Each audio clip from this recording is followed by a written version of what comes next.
Hey there, this is my Tamiya TRF 201.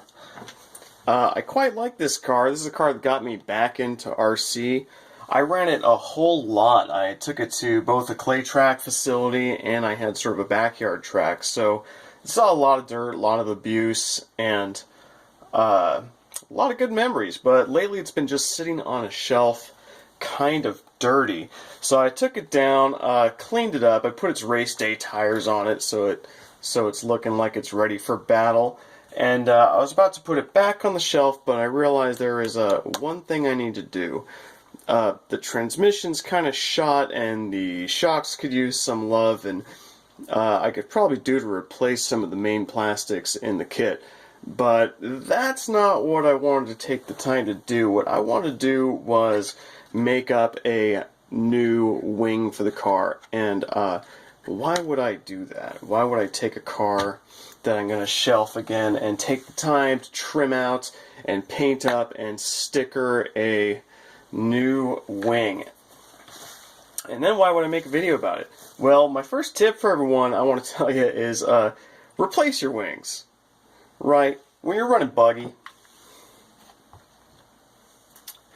a lot of it's about the body.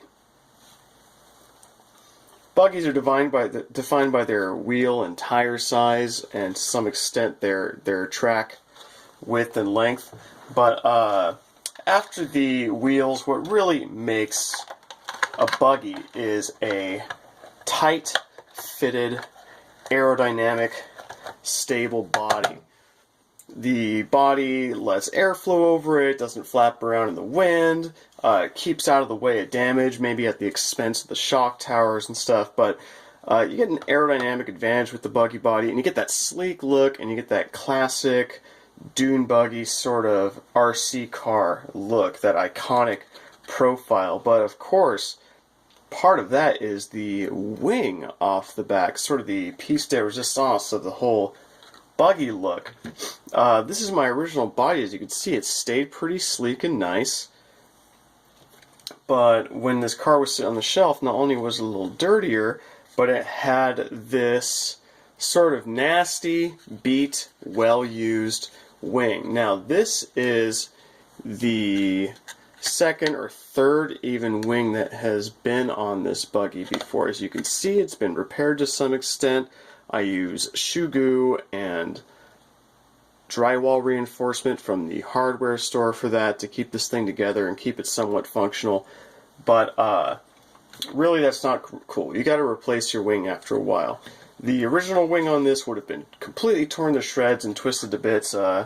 It's long gone. So you got to replace these things like a wear item. Just like tires or your spur gear, for instance. Eventually your wing's going to wear out. Your wing has a couple jobs. The first is for aerodynamic downforce.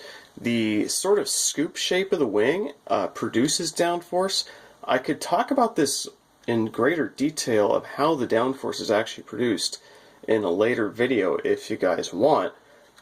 But it happens as air flows into it. It creates drag and downforce. It needs a sort of stiff structure because when you do produce a couple ounces of downforce on this wing, it needs to be stiff so that it can transfer it to the little wing posts here and then push the tires down into the ground and get you more traction. Another use of the wing is as a sort of bumper or a pillow to fall on. The back of the buggy here is kind of vulnerable. You can fall backwards and you can break a shock tower, you can take a shock with it, you can damage the engine mounting or the transmission by landing up here on the buggy. The wing affords you a little bit of an impact absorbing bumper from certain directions where it can take a little bit of the hit. Of course, too much of that and you end up with this twisted mess. This can no longer absorb many impacts. This is no longer as effective aerodynamically on the track, and I can tell you that in a track environment where I'm setting repeatable laps, I could change this to this, and I can notice an immediate difference. That's despite the fact that this wing's aerodynamic is actually quite a bit higher. These wings are cheap. They come in 2 packs. This came in a 2-pack of Pro lines. this was a 2-pack of J Concepts. That's the other guys. J Concepts wings, a 2-pack. I'm not too picky. I just want a nice, big, square, buggy wing. And why would I do that for a car that's going back on the shelf? Because simply having a mangled up, twisted wing is just nasty and embarrassing. And you should not be running buggy if you're going to run around with a nasty old wing like that.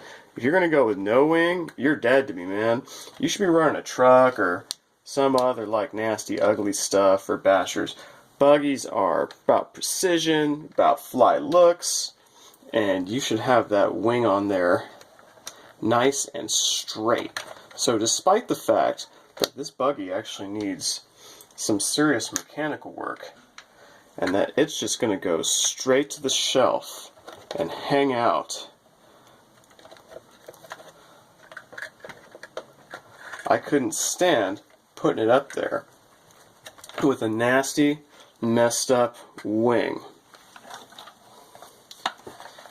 So that is the work I'm going to do. There we go. Got a freshly set up wing on there, and you could be forgiven for believing that this buggy is mechanically perfect and ready to hit the track underneath, because my wing is on fleek.